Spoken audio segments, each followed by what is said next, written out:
Elaina Hajduk, welcome to the podcast. Thanks for having me. Excited to Oh, be here. delighted to have you. Talk to us about where you are today and what you're up to, because I know, according to your profile, you're moving soon. So a lot of exciting news. So Yeah, what's up? What's going on with you and big Jeff? life changes. So I married our classmate, Jeff Hajduk. Mhm. We've been married 40 years this June 21st. So we got married 3 weeks after graduation and we've been married ever since. How about And that? we have four beautiful kids. Um, all my youngest is going to be 29, believe it or not. So I yeah, think we all can believe it. it's amazing. So I have been a high school math teacher for the last 22 years in the town in the school district where my kids went to, and I Yeah, am retiring at the end of June.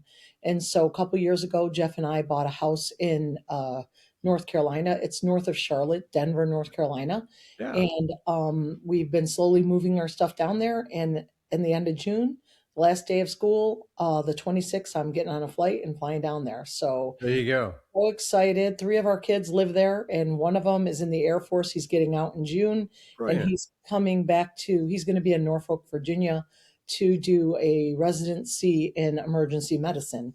So we'll be close to all of our kids, and we have a granddaughter who is 2 years old, and then my daughter is in the process right now of adopting a second Okay. baby. So Yeah. we're really excited about that. So a lot of changes. A lot of family, but a lot of some classmates are there as well. So Yeah, we're John so Luck, I excited just about had that. a lunch with Lee Quintus. He's living there. Rock Marcone is moving there. So you have Really, a good set of folks there that you can that'll be connect wonderful. with down there. Absolutely, you guys can give Huntsville a run for their money, right? So we'll Yeah, have that's right. centers in the South that we can go and have social times with. That's great. And Yeah. why the Charlotte area? Because your kids were there. I imagine was one of the draws. My oldest daughter was there first. We used to vacation as a family in the Carolinas a lot when the kids Yeah. were little, and my kids have already always loved the Carolinas. Right now we're in Syracuse, and that's where the kids grew up. It was close to my family and Jeff's family, and it was nice because they're really close to their cousins. But the weather in New York is brutal, and the taxes are brutal. So we decided warmer weather was nicer. And Danielle was the first one to head to Charlotte, my oldest, and then Haley, my youngest, followed soon after that in the midst of COVID. Just being working remotely alone all the time, it was nice for her to move in with her sister and work remotely with her sister. And then Yeah. my son David followed. And so three of my kids live within 10 minutes of each other in that That's area. amazing. Good for you. Yeah. Yeah. So we're excited. That'd be fun. That'd be fun, particularly as the grandchildren population continues to grow. So Absolutely. good for you. Mhm. Now you got into teaching. What was the draw there? That's a great way to go. 22 years. What took you So to teaching? the idea with the teaching, I have always loved explaining things. I've always, math has always come naturally to me, and anything with engineering and math has always been natural to me, and I've always loved it. And even at West Point, my professors, if I actually, Jeff, when we were at West Point, funny story, our sophomore year, we were in physics, second semester physics, and he Yep. was failing, and if we were in the same company together, we met at Buckner. So we were in the same company together, and he was failing physics, and we had plans for the summer, and him going to summer school was going to mess up our plans. So a month before the final, we started studying for that. Right. I'm like, Jeff, you can't fail this test. You have to, because you know how the grade used to be like 70% of your overall grade. So I'm Right. like, if you pass the final, you'll pass the course. So a month before, him and I, every day after school, after practices and stuff like that, we would go to the physics library and pull out old tests, and I would work with him. And at the time, his professor at the time, I still remember what the guy looks like. He was a short guy with blonde hair and glasses. And he'd come in, and I didn't know him, but he was Jeff's professor. And he would ask me, "Hey, do you have any questions or anything?" And he would, stay in there for a little bit with us. And I'd ask him something if I didn't understand it. So I was helping Jeff with physics. And then, and then we did that for a month. And Jeff got like an A on the final. And Really? passed the class. And the next semester, we had to take another course of physics, and then the next semester I go into physics, I walk in, and that's my professor, and he goes, I don't know what you did, but you get an A. He was like, I don't know what you did. You It was funny. So you you tutored the rock squad and you won. You got it done. Oh, that's, but he did. The professor didn't know that was defensive tutoring because you were actually saving that's your own right. I summer. was worried about my summer. So, so yeah. So it was like the professors would ask me, "Hey, can you help this student or this student?" And I would tutor at West Point, and I always liked it. And then, you know, we had four kids, and we had moved around quite a bit, and my kids were starting. The youngest, Haley, I think she was in preschool at the time, and I wanted to get a job that was kind of flexible. So Mhm. I started working at one of the local colleges here as an adjunct professor. Okay. And it was a math course. And it was like, sometimes kids come to college and they're not prepared for the college level math. So they have to take like the preliminary. So it was kind of those preliminary with struggling students in math. And so I was teaching as an adjunct professor and I loved it. And I had a lot of success with the students. These were kids that had struggled with math before in the past. Yeah. And it seemed my style seemed to resonate. Hmm. And I loved it. I loved the feeling of accomplishment. I loved the kids. I loved the relationships. I loved that age. And so I said, oh, I want to go at the time I didn't have my master's degree. So I said, oh, I'd like to go into teaching. And so I went to Syracuse, and they have this scholarship they can provide for you're an adjunct professor at the same time you're taking grad classes. Okay. So I did that. I went on scholarship and I got my master's in math education, and then I started my PhD in math education at Syracuse. And then I decided the only reason why I need my PhD is to teach at the college level, and I Right. really liked the high school level All and right. that level. So I decided to leave Syracuse and get a job at the high school where my kids were going to school. Right. And actually, my first day of teaching was my oldest daughter's first day of ninth grade. Is that right? Yeah. And so I started teaching and I loved it. And I was working on my PhD at the same time, but I said, I want to stay in high school. So And what level did you teach? Because I know there's different levels. What was your so this specialty? Hmm? most recently we teach ours is a pretty high achieving high school where we live, and we teach college courses at our high school. So we're in conjunction with Syracuse University. So it's called SUPA, but it stands for Syracuse University Project Advance. So Okay. they're courses that you would normally take at Syracuse University, but you take them in high school. So Ah. I teach the SUPA statistics, 2 semesters of statistics, Oh. and Yeah. I teach Algebra 2 honors and Algebra 2 what we call regents. And the Algebra 2 these days is kind of what you would think of a mix of Algebra 2 and pre-calc. So Right. I have mostly seniors in my statistics classes, some juniors, and then in my honors and in my Algebra 2 classes, my honors classes are real high achieving sophomores, Right. and, um, Right. and like some juniors mixed in there too. So I What's really, the we'll call it the middle of the bell curve level of math taught in high schools these days? Because that well, in our statistics isn't part of the normal curriculum, right? You have to be a bit advanced for that, or is that part of the normal curriculum? so in our high school, we have like 50% of our kids are accelerated in eighth Okay. grade in our school. So 50%, or maybe 40% of the kids that graduate from my high school graduate with 2 semesters of calculus, and they take semesters. They Two take semesters of calculus from high yeah, school. yeah. That's We, and what's the source of that? Is it a private school, a charter school? I'm no, not it's a familiar. public school district. Public school.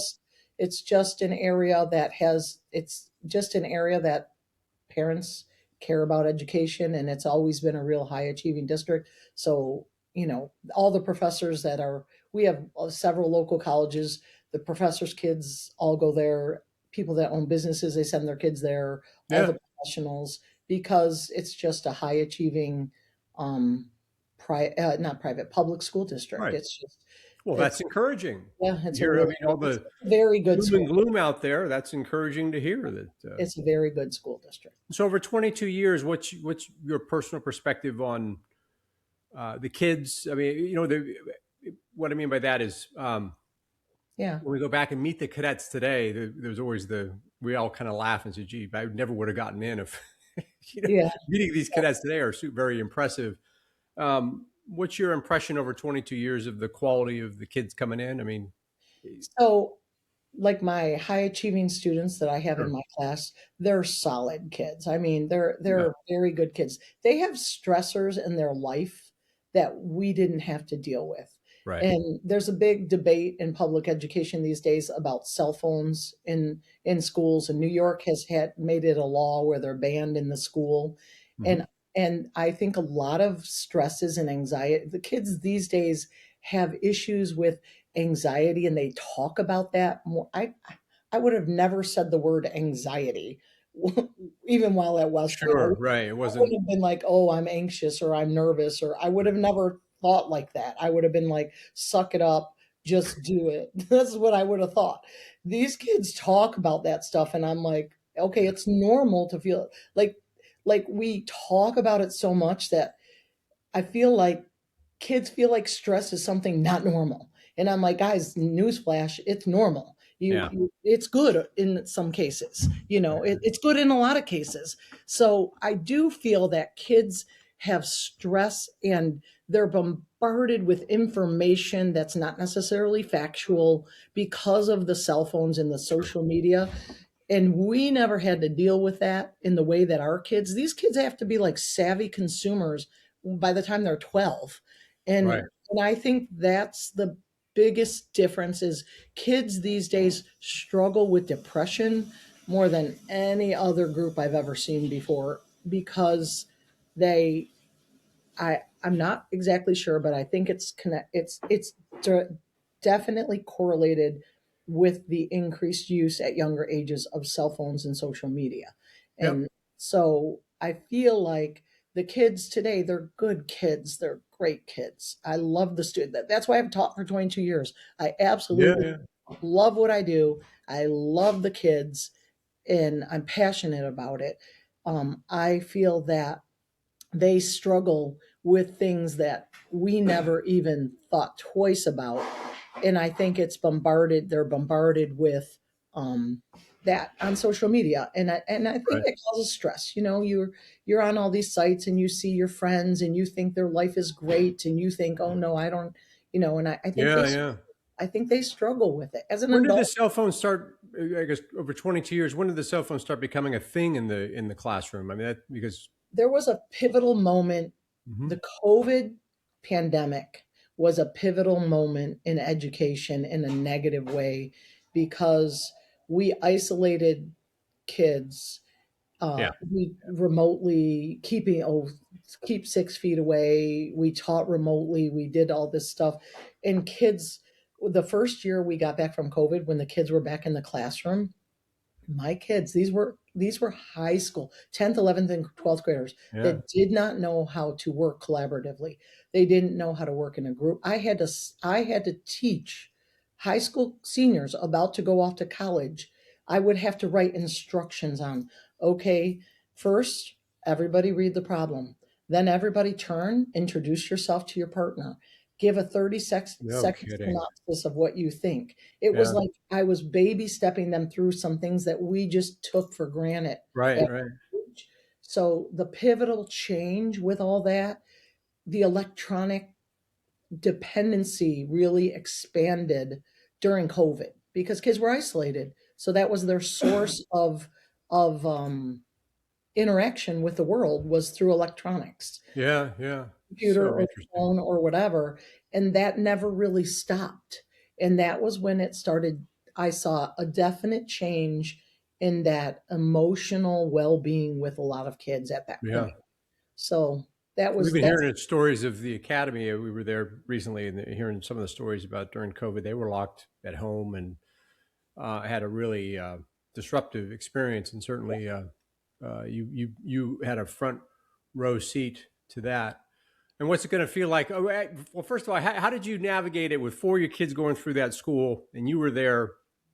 How did your family kind of set up a way that kids weren't mortified that you were down the hall in the classroom, or It did you was guys have fun any at special times, and tricks? sometimes, it was fun. You have four kids, and if anybody with more than one kid knows that no two kids are the same. Right. You know, my first daughter was easy. She was goody two shoes, and she was easy. Right. And you think you're a good parent.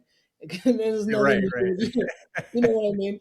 And then you go and you get some wild child here and there, and you're like, but the thing is, it was for the most part, it was super positive. I loved it. Okay. My kids' friends, they've gone to the school since they were young, so their kids have been at my house their entire lives. Right. They slept over, they come and they swim in our pool, they all these things for years, and then they're in my class. I know these kids. So it gave me the ability to help kids. Like if I knew a student and something was going on, I could immediately tell by their face, and I Right. could find out what happened, and I could pull them aside, and I could say, help, let me talk to me about something. So I had that emotional connection that was very valuable for Right. with a lot of my students, because I'd known them since they were in kindergarten. And then So you that you was have always, that level of stability. Your family that you've been there you're in a suburb of Syracuse, so you've been there for that entire time, the 22 years. yes, You're very much a yes. part of that community. Yes, very much ingrained in the community, and very Good much for you, love the though. community. So it was good, that aspect of it. I knew their friends. We go to the games. We knew all the parents. It was wonderful. And like for fun things, like when my son David on his birthday one year, I made this little collage. We had smart notebooks where it's like Right. it's a screen. So I did all this collage of pictures when he was a baby and growing up, and I wrote these little dancing happy birthday, and I emailed it to every single one of his teacher. And he's not one that likes attention. And so I emailed it to every one of his teachers. And that morning when he walked into first period class, it was on the board. All the girls are like, "Oh, look how cute Yeah. you are," and Yeah. "Look at Okay. David." And so then that was So first period. the way you and your family handled that was you went right into it. Right. And then he went to the next period class, and it was on the board again. He comes in my room. He goes, "Mom, did you do this to every teacher all day?" I go, "You'll see, David." It was funny. So that was, and I used to say, we would be sitting at dinner, and I would say, "Oh, tell me about this." I would ask a question, and then Yeah. Jeff would look at him and say, "You need to stop and think. Your mother knows the answer before she asks you." It's already And known. and then they would be like, "How do you know that?" And I said, I just walk down the hall and information lands on me. I don't go looking Information for it, but I'll be, information sticks to me. That's but funny. yes, it Yeah, does. right. Information So just I knew sticks to me. everything. I knew everything. That's great. Now you're from upstate New York. Or which part of New York are you from? Canandaigua. I'm from, Okay. it's one of the Finger Lakes. It's a beautiful part of the country. Okay. It's in Jeff's from Buffalo. And Yeah. so, yeah, So you both we've are been, that's where you grew up. And what got you interested in West Point? What was the draw? so when I was in eighth grade, there was a bunch of media. Remember the Citadel, the letting a girl into the Citadel and all that kind Uh-huh. of stuff for women. And that was when women, they were talking about women in the academies. So that was all over the news. And I remember hearing about it. And then I was kind of curious about it. And I was always interested in engineering. And so Mhm. I came from a family of six kids. I was number five out of six, and my parents did not have the money for me to go to college, and I wanted to go to a good engineering school. So I started looking, and I heard West Point was good, and I heard a lot about it on the news because it was all coming where women were going to the academies and all that. Mhm. And my cousin at the time lived in Rochester, and he was recruited by the West Point gymnastics team. He Ah. ended up going for one semester and then quit after Christmas, but it was a big deal in our family that he went, and I had heard more about it through his family, and everybody was talking about it. So in eighth grade, I said to my parents, I said, "I'm going to go to West Point."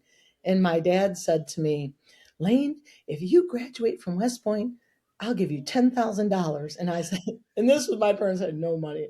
I'm like, "Okay, Dad, let's shake on it." So all through high school, I reminded him of the bet. "Yes, yes, you go to West Point." And then I get into West Point, and my dad's like, "Ooh, I better Uh-oh. start some money." And so I get in, and I graduate obviously, and my mother about a week before graduation, maybe a month before, calls me and she says, Lane, she goes, I know your father promised you $10,000. She goes, but I don't have $10,000 to give you. And I Right. said, Mom, I knew he was never going to pay the $10,000. And Right. so she goes, how about I buy your West Point ring, your ring for you instead? Yeah. And I said, Mom, thank you, but I already paid for my ring. I said, but I'll tell you what. I said, Jeff wants a ring and he doesn't have enough money for the ring he wants. How about you buy his ring? So Nice. for graduation, my mom bought his ring. Then we graduate. Fast forward, I don't know how many years later, like my dad did pretty well in the catering business then after I graduated and stuff. Uh-huh. So it might have been uh, maybe 10 years later, maybe around 10 years later. And my dad calls me and he said, Lane, I'm going to pay you the rest of your $10,000. And so I'm like, oh, I never expected that. So he sends me a check for the other $9,000 he owes me. And Right. Right. literally the day before I get the check, Jeff's car died. And I'm like, well, my dad just gave Right. me $9,000. Go buy a car. So he goes Boy, and buys. that Jeff really came out ahead on this deal, didn't he? That's the big joke in our family is Jeff. Jeff got my graduation He gift. got a physics grade, a ring, and a car out of it. Boy, well, You know, this thing worked out pretty good for him. right. So that's a big That's running great. joke. Is That's terrific. And yeah, athletic accomplishment at the academy, of course, we'll go into that. But in high school, what were your sports? What did you do in high school? So when I was in high school, women played four sports. You could play, and I Mhm. played 4 seasons. So I Four, played soccer, I played volleyball, basketball, and softball. all the way through I everything. lettered in 13. I varsity lettered in 13 sports, which is impossible now because they only do three now. Right. Girls only do three, so I had 13 sports. I'm in my Hall of Fame in high school for, the Athletic Hall of Fame, uh, Yeah. and so I mean I was an athlete there that helped a lot at West Point. Uh, Sure. What was your favorite just as in high school? Even Soccer. I was soccer. soccer and softball, and I played soccer at West Point, and Yeah, you did. You my did. big sport at West Point was powerlifting. Yes, indeed. Yes, Yeah. indeed. So when it was time to go, were you recruited for anything? Were you a walk on? How did that work in terms of all No, the we sport? were a club squad because 1982 when we got there, Yeah. there weren't a lot of not all the women's sports were varsity sports at the time. So Right. the soccer was club, and then I played. I love that team. That was amazing.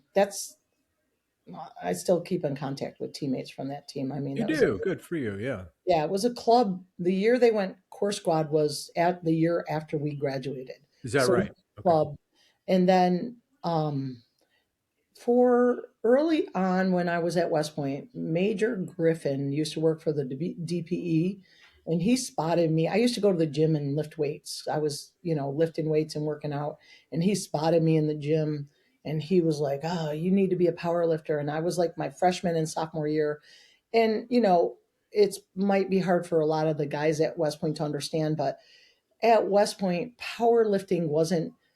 I was like, no, I'm not doing that. I'm involved in my sports, and I didn't want to do a sport that was considered, you know, a guy's sport. Sure. You know what I mean? It was like Yeah. something like I don't want to be identified like that.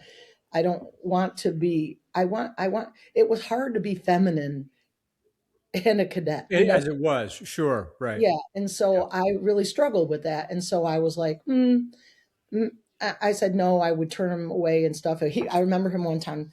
We were standing in the mirror in the gym because I was in there lifting, and he'd Right. come behind me trying to recruit me for powerlifting. And he stood behind me. He goes, "Your shoulders are bigger than mine." And I said, "If you think that is something that's going to That's encourage me, that's then not a motivational speech, sir. exactly."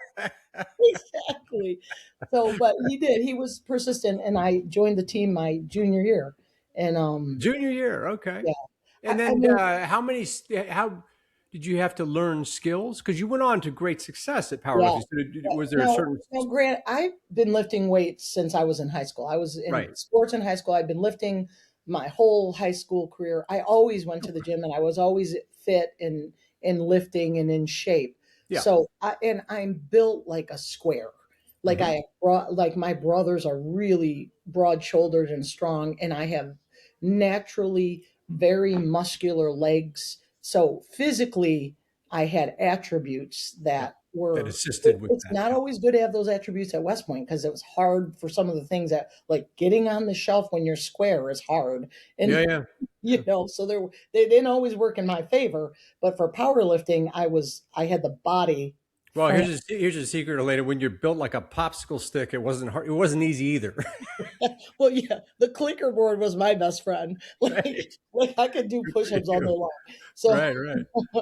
so yeah. So I just had the body that, and I had always been athletic, and I had already been in the gym lifting. It wasn't like I started cold. I was very strong. So I went in, and I know for like the first several months I would go in the gym, and all I worked on was like it was club.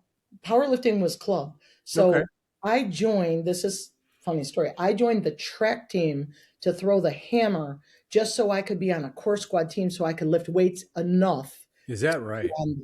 to be on the powerlifting team. So I would go to track practice and we would get to lift all the time because I was throwing the hammer. So I would lift during track practice. We would go for breakfast or dinner after Yeah. practice. And then I would go back to the gym, and either my roommate Rhonda, Mhm. Baruch, or my husband at the time, boyfriend Jeff, would spot me. And I would lift another 2 or 3 hours after dinner. And Good so gravy. so but the Meanwhile, first, Rhonda, your roommate, was like a champion she's a rock. rifle. I mean, Rhonda's a rock star. Rhonda's like she's an like a all-American, everything, rifle and pistol. She did it all. She did it in the regular army. She was like she's a part of Hall of the. Famer, I believe. I mean, not to this is. Yeah, she's I a mean, Hall of Famer. She's a rock star. Rhonda's a rock star, and very, very like not braggy about it or anything. She's very, yeah, right. No, yeah, she's in the Hall of Fame. So now you were got a pretty high on the powerlifting, so you were an All American, right?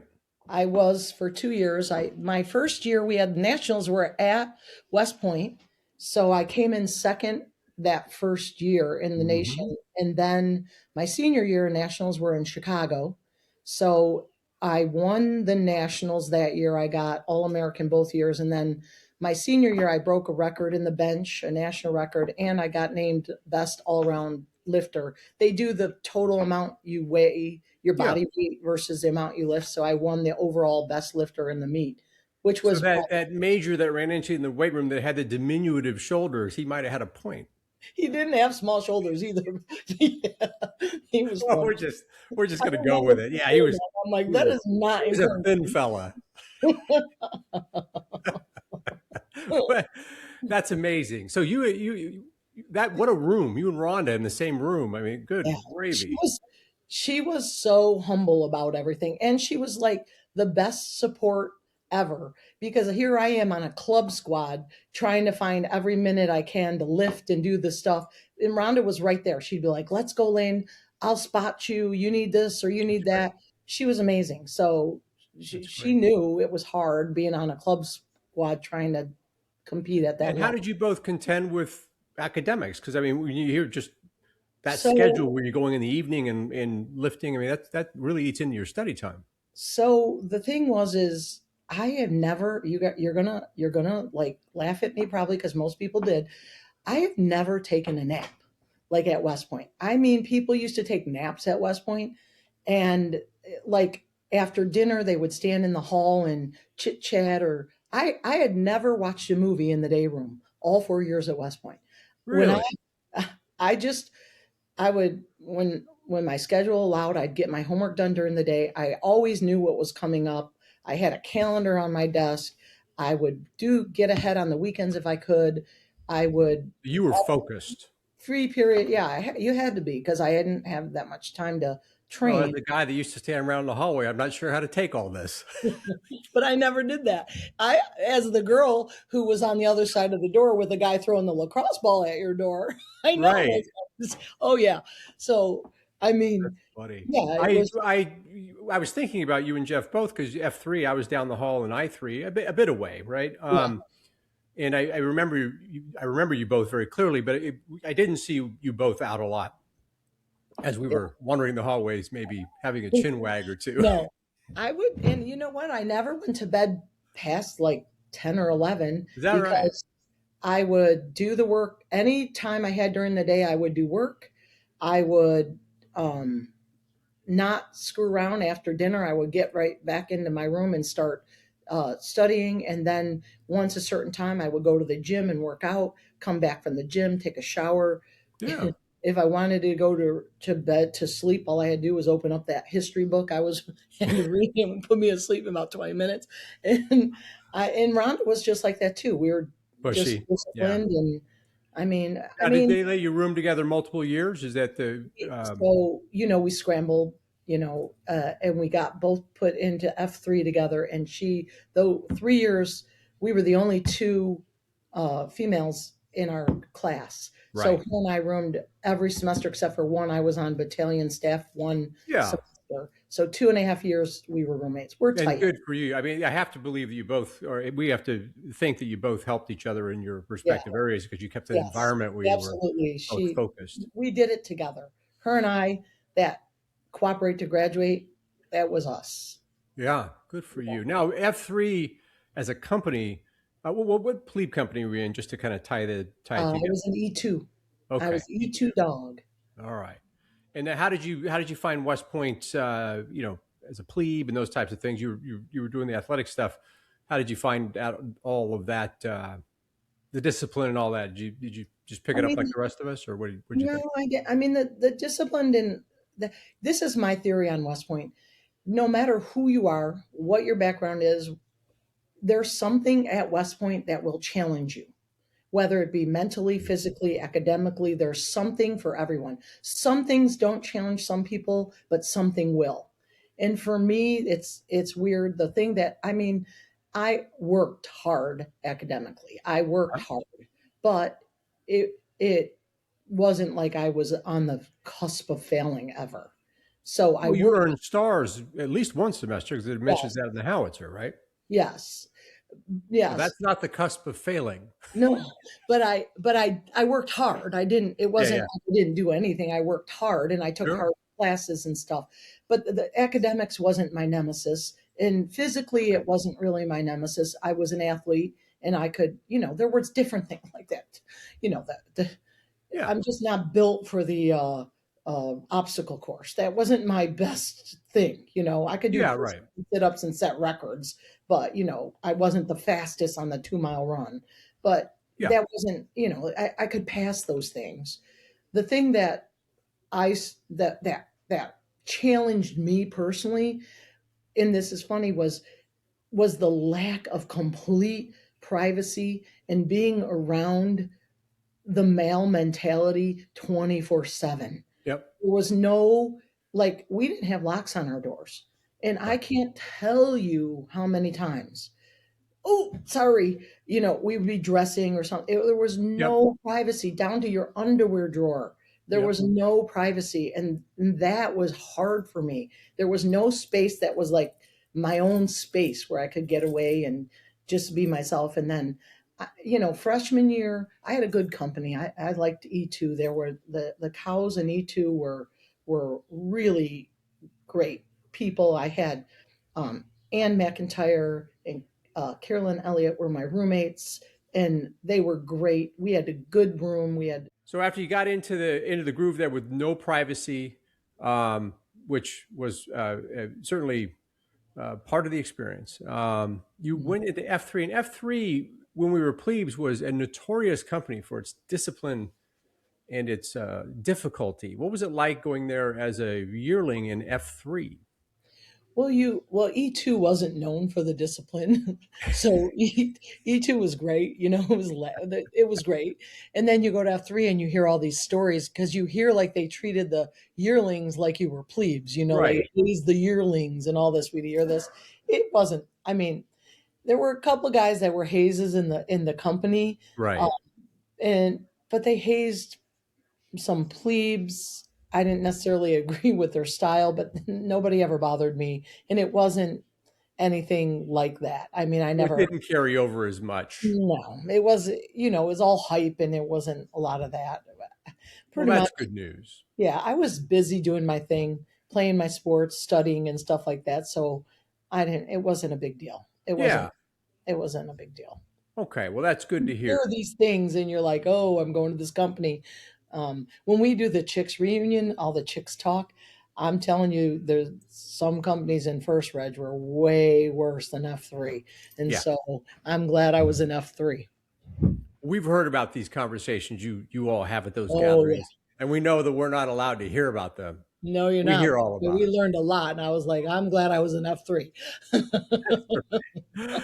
That's good. Well, you had some great people in that company. Scott Sauer was in your company with you, and Yeah, he's yeah, great. He was Jeff's roommate too for a while. yeah. Look at that. Well, he was Jeff was surrounded by excellence. We can Yeah, definitely say that, he right? was. Yeah. Right. It certainly accounts for a lot of his success. Yeah. So you were hard at the athletics. Academics didn't bother you. You earned stars, but what did you end up studying? You obviously went So on to enjoy math. we took their track, math, science, and engineering. I was on Yeah. this, and then I went there to study mechanical engineering, and we were taking classes in all kinds of engineering, of course, and I liked engineering, but I found it kind of boring, and so I took a class, Econ 1, and there was, I can't remember the professor's name, but he was just so good, and it was just so interesting to me, the financial part of it, the Yeah. world markets.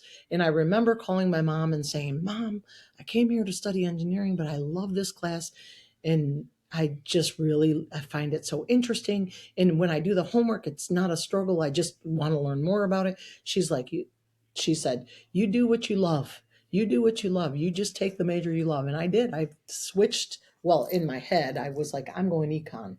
And I did. That Isn't that was, amazing that one instructor certainly I imagine informed your later teaching experience, but one yeah, instructor made such a difference at a critical point in your young life, right? and I So you loved became an it. econ major.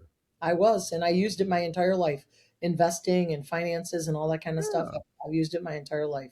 And What kinds of things did you all study in the econ department back then? What oh, was the you kind had of to take your thrust of it? typical macro and micro, and you Mhm. took, the international economics. There was a lot of math involved too in economics. There was a lot Yeah. of financial stuff. You took financial stuff. We still had to take, because we were MSC, so you still had to take all the, civil engineering, Right. chemical, all that stuff on top of all the different econ stuff. But it was international markets and finances and things like that. It was interesting. Yeah. Good for you. Yeah. It's great.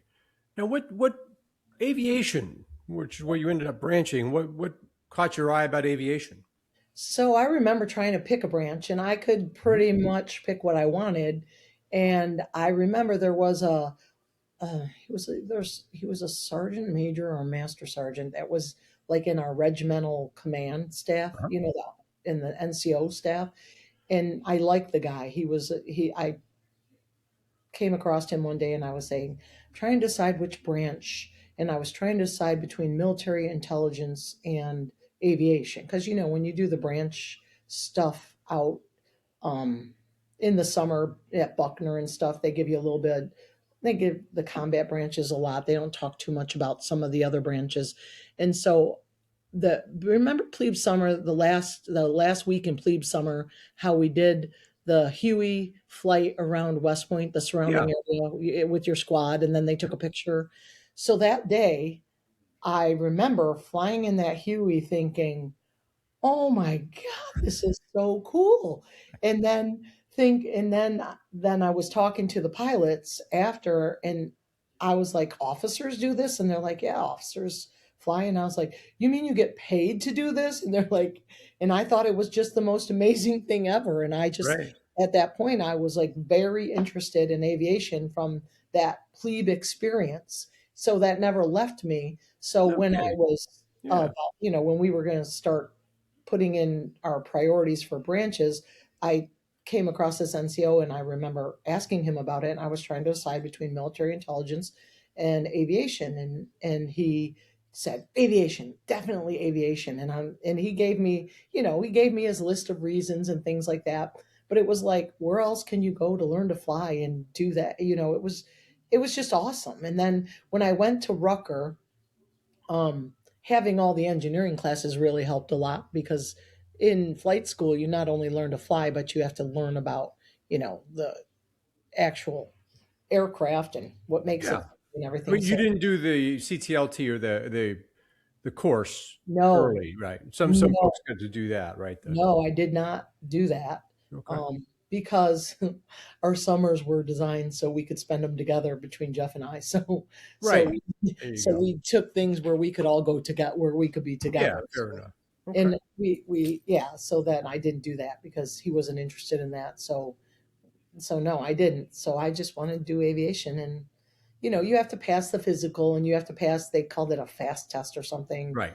Right. A test is like a coordination test. And so you pass that, and then you can get into aviation. And it was an amazing experience. I mean, I loved I loved our time in the Army. I did.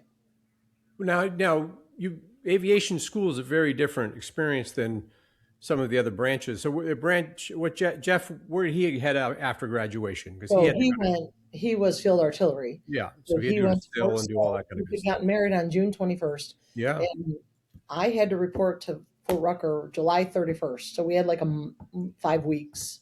And then he had to go, he didn't have to be to Fort Sill till a couple weeks after that. So we were newlyweds. And Yeah. then he was in Fort Sill and I was at Fort Rucker. And it was hard. We tried to every other weekend while he was at Fort Sill and I was at Fort Rucker, every other weekend. He would look to find a flight that was inexpensive, and he Sure. would fly in somewhere and I would drive to meet him. So we met one time in Atlanta, we would meet in New Orleans. Sometimes we drove and met halfway. And so every other weekend we would meet somewhere. And that went on from July till December. Good So gravy. he had, As newlyweds too. yeah, Yeah. we were newlyweds. That was hard. Now, And before we go on to your time in Germany, did you do the West Point wedding and no, we didn't. We wanted to get married at home. you went So home? we Okay. got married in my home church. We had Okay. classmates that were saber Yeah. bearers for us, but we didn't. To us, it was more important that our families could come and Yeah. everybody could be there than to do it at West Point. Right. And so um, we did it in Canandaigua. We got married in Canandaigua. Okay. And so we had a pretty big wedding. And I have a big family. Right. Jeff's family's small. My family was shocking to him. I think he was like, yeah, like yeah, I have a big, and they're, Especially when you see them all in one place, you're like, oh my. it's a lot.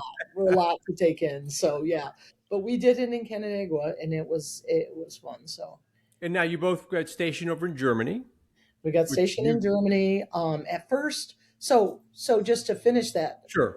we went back and forth for 6 months, and then at the end of Jeff's OBC, they had this new program opening for field artillery officers to go to a mini flight school at Fort Rucker for like 6 months to learn to fly the OH-58 Delta, and then he Yeah. would be a field artillery fire support officer.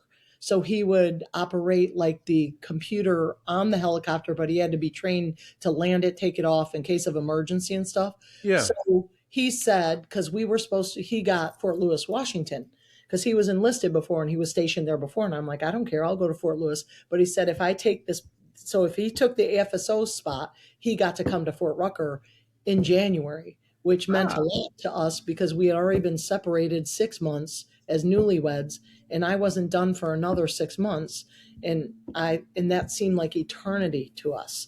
And yeah, so right. if he took that slot AFSO, the only thing is we would have to give up Fort Lewis and we would have to go to Germany. And I'm like, I don't care. I'll go anywhere as long as we can be together. Yeah. So he took the spot. He was able to come to Fort Rucker and do a mini flight school. My roommate, by the way, at flight school was Carolyn Spalding, and Okay. we had like an apartment together, and Yeah. she was cool as a cucumber. And Jeff lived with me and Carolyn. So You know what? I think yeah, there's a whole nother podcast of like all of the very excellent roommates we had as Yes. lieutenants, because we could go on all day about the kind of arrangements we did Yeah, she was the with each best. other, right? Yeah, she was the best. So, Yeah, yeah. yeah, he came down to Fort Rucker, did his AFSO, and then we went to Germany together. And And you that cite was that as one of your favorite assignments. You really enjoyed It that was trip. absolutely the best experience. I had never thought about Europe or anything like that, and both Jeff and I, we went in with the attitude was we want to learn the culture, we want to know the history, we want to experience everything about Germany.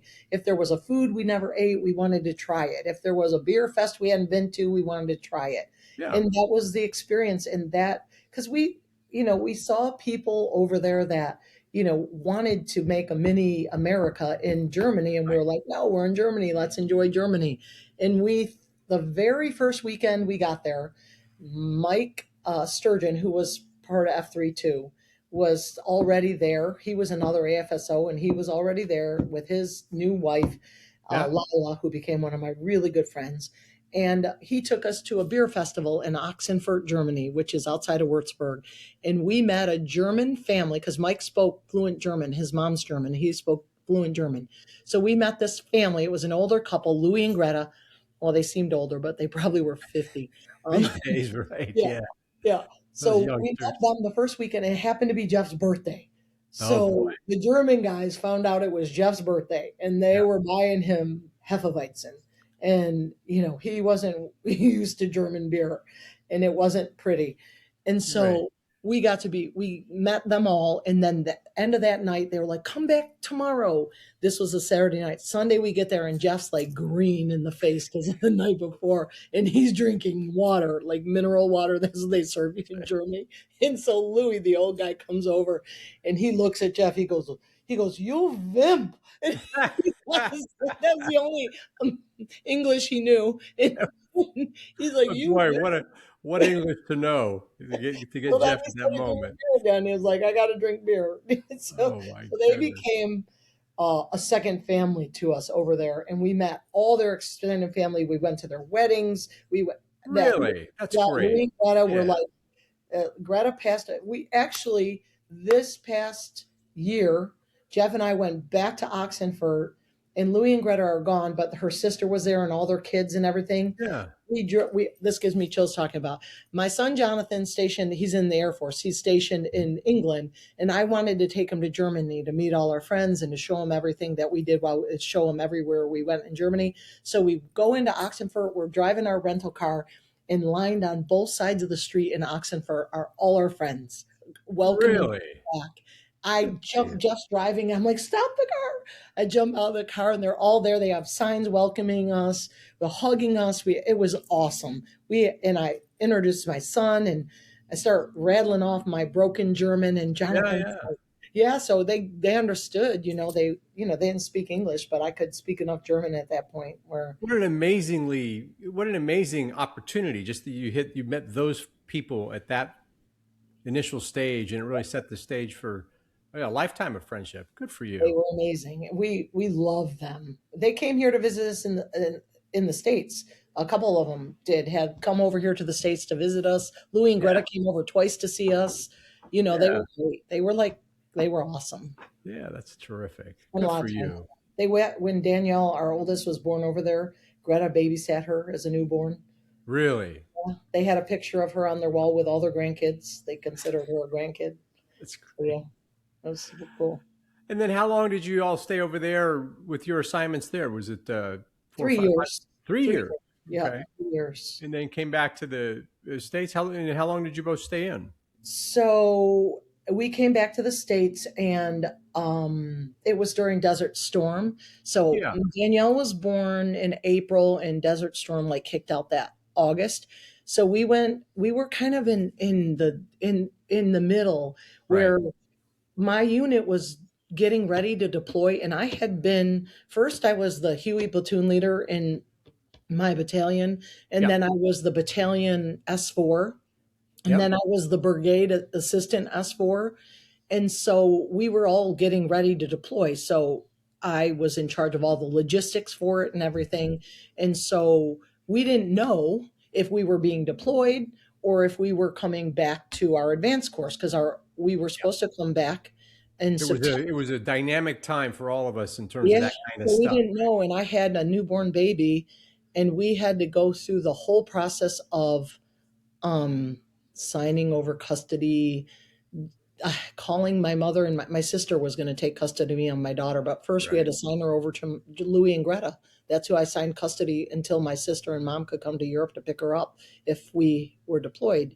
Good So it gravy. was, emotional. I'm a new mom. She was born April, and this Yeah. is August. So that August, and so we had to go through, and leading up to the wars when you're doing all this paperwork and getting ready to go, and having phone calls to my sister saying, okay, if I have to be deployed, my Haley Danielle's going to be with Louie and Greta. You're going to fly over. This is where they live. You go pick her up, but you need to be kind to them and let them see her. Contact them from Yeah. home so Yeah. they love her. And my sister she was so emotional every time I would say, these are my wishes, this is what I want for her, and she would not want to talk about it, and I'm like, Liz, I'm about to go to Iraq, you need to listen to me, and you need to hear me, and she didn't want. It was very emotional. So then Yeah. we get all ready to go, and then they say, oh nope, you're going back to the States. So then we get to Fort Rucker, and Jeff was able to do the advanced course at Fort Rucker with me. They allowed him to take that advanced course, and so we're at Fort Really? Rucker. Yeah, he was field artillery, but we asked if he could come to my advanced course, and they let him.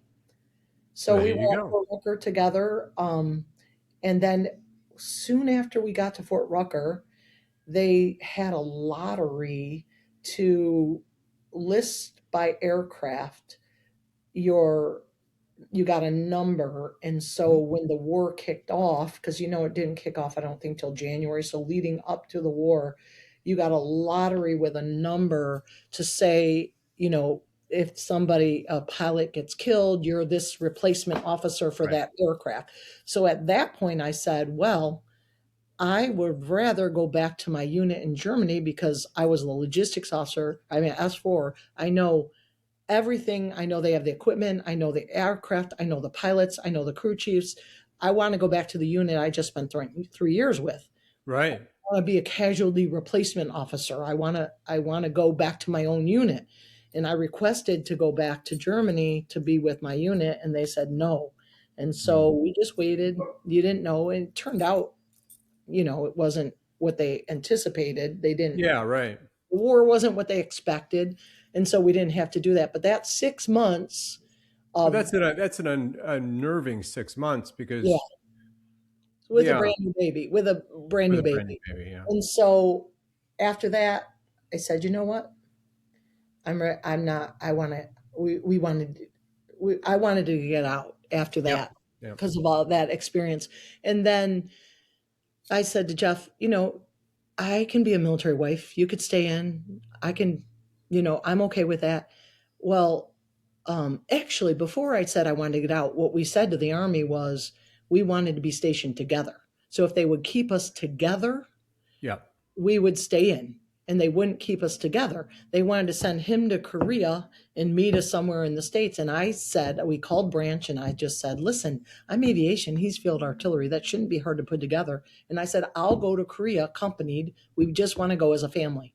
Yep. So we'll both go to Korea with the baby. We just want a company tour in Korea. Send us together. We'll stay in. We'll go to Korea. They wouldn't do it. So we Wouldn't both do got it. out. So we said, okay, you won't keep us together because they wanted people out back then. Do you remember they were kind of Yeah. Yeah. pushing people out the door, and we got out. And then like a year later is when they were paying people to get out. So that was why they wouldn't work with us, because they needed to They cut. saw that wave coming and they Yeah, said they didn't. Yeah. yeah, We they were wanted we people were to on get out. the So we were too much supply for an yes, army that saw the demand was gonna shrink. Yeah, that's for those of us who did go to Desert Storm, we didn't have many of us were young and married and didn't have to take care of the Daniela and the children and the sister and all that. It's just added complexity to an already yes. complex situation. I can see how that would wear you down. And so, time to get out. What were your thoughts getting out? You'd had a good So run in the army.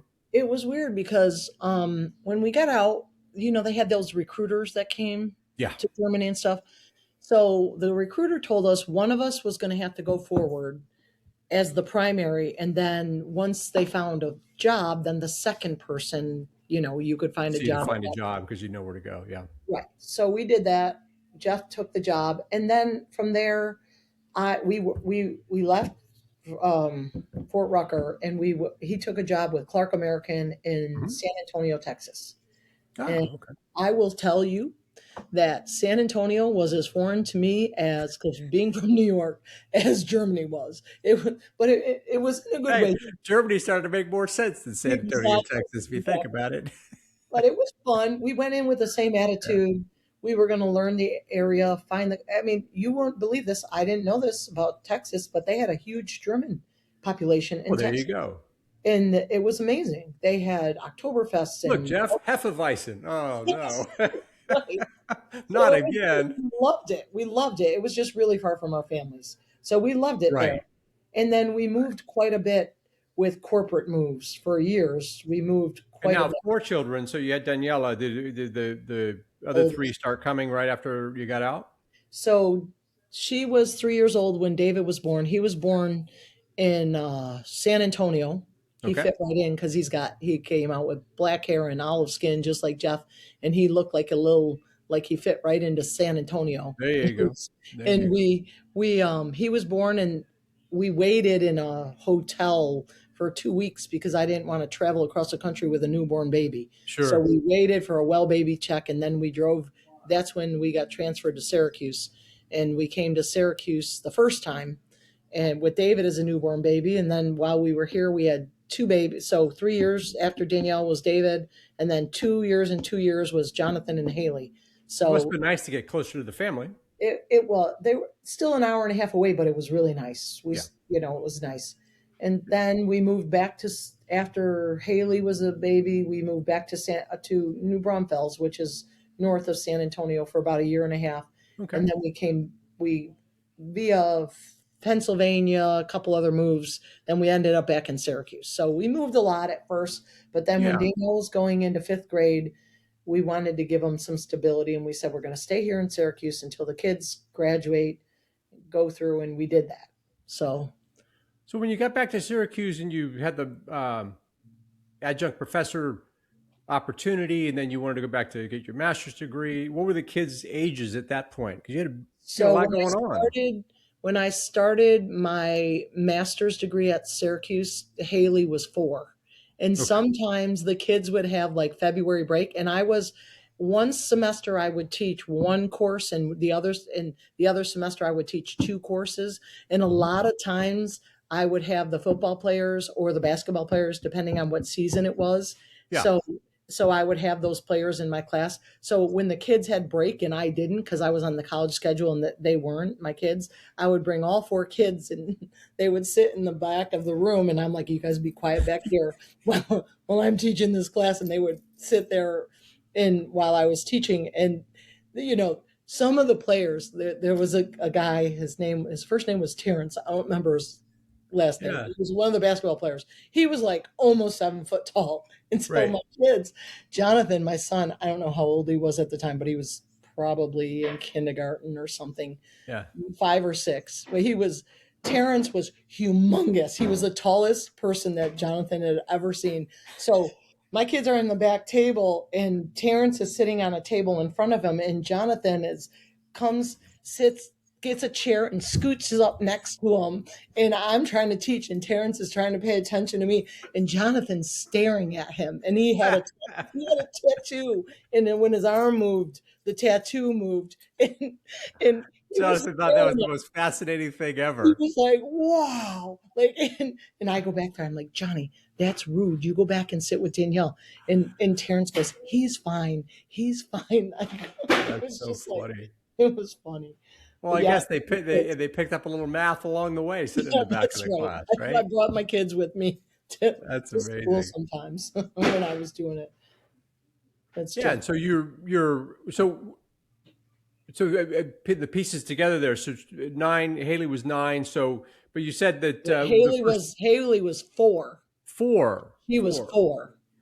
4. Okay.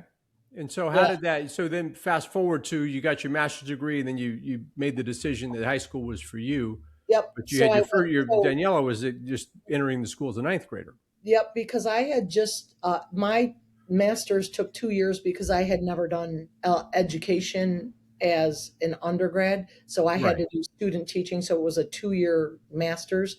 And so when I graduated from Syracuse, I got the job at the school where I work now, and Danielle was going into ninth grade at that time Okay. when I started. And I think, let me think, I think Jonathan, I can't remember. The other guys were like middle school, elementary school, stuff like that. So, Now, did you have with four? I imagine you had a lot of sports and a lot of oh my soccer God. We had Saturdays to make a and rule that one activity per kid at a time. So you couldn't, if you wanted dance, you were in dance. If you wanted, you had to pick your football, you lane were football, and that was it. And then I because had you had four lanes to cover. exactly. It was crazy. And then they like the boys one time come home and they're like, "Mom, can we play ice hockey?" I'm like, "Okay, I'll look into it." And then I find out the ice hockey. I had a neighbor who took her son to ice hockey. They had to get up like 6 in the morning, go on the other side of Yeah. Syracuse for ice time. And I was like, "That's no go." I go, "There's no way we're doing ice time at 6 o'clock in the morning during the week." Like so I nixed. You're banned from ice hockey. There's no horseback riding. Don't even ask. This isn't happening. No polo. We're So not there were doing like polo. there was just definite constraints, like you're not allowed to do this because I'm not doing that. So, So what sports did the family? Because sometimes a group of kids will influence each other. What sport kind of emerged as the Hajduk sport?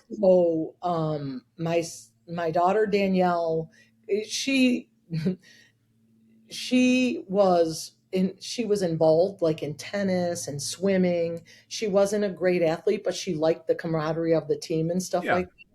And so she was just in it for the fun of it. So for her, it was whatever one her friends did. She liked soccer because when they were little, I coached them, and her friends all came from soccer. So Right. she played wherever her friends were. She wasn't like all into being the greatest. She didn't care. She just wanted to be part of the team.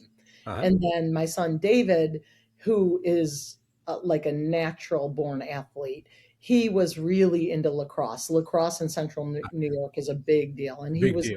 Yeah. football and lacrosse. Those were his sports.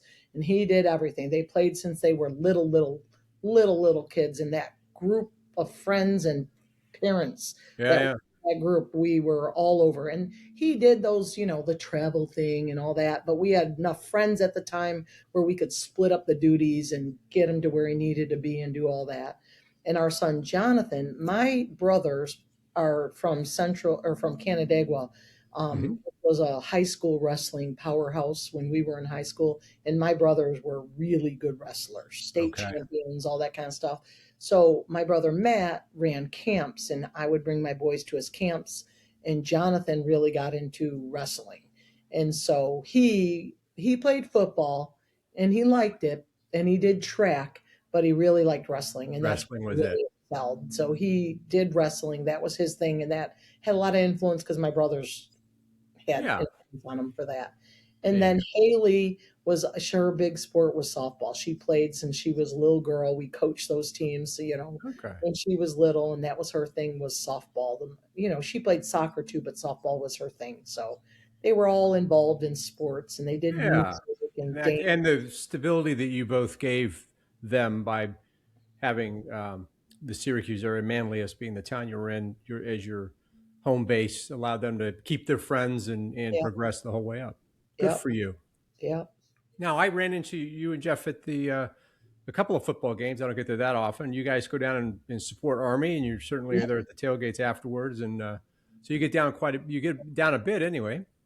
A couple times a year. We love Yeah, the Army team. We love the 86 tailgate, just seeing yeah. everybody. It's just fun. It's just fun to see people and reconnect. And It's easier you to be an Army fan when Tony Guzzi throws a party. that's right. I love Tony. That's right. Right. And Vic That's right. Lozier. Got to give It's, Vic his due I as well. know. When Vic and Tony put a party together, it's much easier to be an Army fan. That's right. Love those guys. We appreciate that. So we love And that. you keep in touch with classmates. So you made note of that. So So Rhonda is real tight. She's like a sister. Jill, now it's Riley, but she yeah, married Chris Riley. She was Spangler. yeah. She's another sister. I mean, Jill and I have every year since we graduated have always gotten together Is that every right? at Good for least you once a guys. year. And now it's more than that. I mean, when our kids were young and it was hard to do, it was at once a year. But we were on the same soccer team. We played on a German soccer team together. Yeah. Yeah, we played together. That was so much fun. That team was so much fun. Well, Um, now's the time too. We're all able to spend a little more time Yeah, together because we work and spend things like that. a ton of time. That they're like family to us. And so Jill and Rhonda, we John Callahan lives here in Syracuse with his Mhm. wife Tracy. He's Yeah. got 5 kids. We spend ton of time with the Callahans. Oh, Um, great. He's a yeah, character with the highest order. yeah, yeah, yeah. He's funny. It, Jeff didn't know him that much at West Point, but John, when we were plebes, I don't know how I knew, I can't remember. It must have been Hop Committee or something like that. We were on something. I knew John, and he was in some other regiment as a plebe. I don't remember what, but he didn't know E2. And I hear his voice. I'm a plebe, right? And I'm in Yeah, E2. yeah, I hear his voice and I look out my door and down the hall, there's John. Well, back then we called him Jack. yeah. Jack Callahan in a yearling blazer outfit on a Saturday night, shooting the breeze with other yearlings in my company. And I see him, and I'm like, and he's obviously He, 3 sheets to the wind, and I'm thinking, yeah, he's going to get in trouble. And so yeah. I'm listening and watching, and all of a sudden he comes strolling down the hall, and I go pinging out there, and I grab him by the arm, and I pull him in my room. I'm like, what are you doing? He goes, hey, this place is not so bad when you're a yearling. And I'm like, God, you're gonna get busted. You're gonna get so much trouble. So Oh, that's me and great. my roommate like escort him back to his room, tell him to his roommate, you tie him up. He's gonna get in trouble. He's out there just shooting the breeze with the upperclassmen walking around in a yearling outfit. Like Oh, he's the if you were to vote anyone to have been the most likely person in that story, it would be Jack Callahan. yeah, What a exactly. character, right? What an absolute, he was Exactly. the I think the third podcast, and Oh, is he? yeah, it Oh, was I a might lot have of to fun. watch Yeah, his. it was a He's a good time. riot. He's funny. Terrific. Is there anything we have not covered? What an amazing story, both of your family and your journey, and certainly your and Jeff's journey together. Is there anything we have not covered? I don't think so. I mean, we covered the biggest part is like you would probably get the sense from me that my family is everything to me. So that's my biggest thing. So in those lifelong friendships that through West Point, I feel that value of West Point to me, other than it, I mean, I attribute West Point for giving me I mean, those values they instilled in you, those ring through to me today, like the Mhm. duty, honor, country. Those are things that aren't just words spoken. Those are things that I truly believe that in my profession as a teacher, I didn't look at it like a job. I looked at it like my calling. I looked Mhm. at it like I can make a difference in people's individual at a time lives, and this is my service to my nation. And I feel and I attribute West Point with instilling that sense of duty to me, but in a duty in a sense that it was something I loved and enjoyed, that I could make a contribution in an area that I was good at and that I could enjoy it. And those lifelong friendships, those chicks reunions where we laugh about these stupid things that happen to us, and I mean funny, we laugh at the things we cried about. And Yeah, so right. and so those lifelong friendships, the older you get, I think the more we see the value of that shared experience and the shared camaraderie, just being with somebody and just resonating with them on so many levels of them knowing your story is unmatched in life. And you can't just get that anywhere. And I treasure Yeah. that. So I feel like the West Point for me was an experience that shaped me as a person, that shaped my values, and that gave me focus on what was important and how I wanted to make a difference in the world. Great insights. Elena, thanks so much for being on the podcast. It Thank was a pleasure you. hearing your story. We Thank look you. forward to seeing you at the reunion. I'm looking forward to it. Rhonda and I are driving up to, well, Rhonda, her husband, Jeff, and I are all driving up together. So Great. when we're meeting, yeah, we're looking forward to seeing everybody. Yeah, it's going to be great. It'll be a lot of fun. Thanks so much. We'll talk to you soon. Thank you. Thank you, Paul. Thank you for listening to this episode of the Courage Never Quits podcast, where any member of the class of 1986 who is willing to tell their story will be a guest. To get the word out and stay up to date on the latest episodes, hit the like and subscribe button. With over 900 living graduates, we have a lot of stories to tell, and you don't want to miss any of them. We'll see you in the next episode.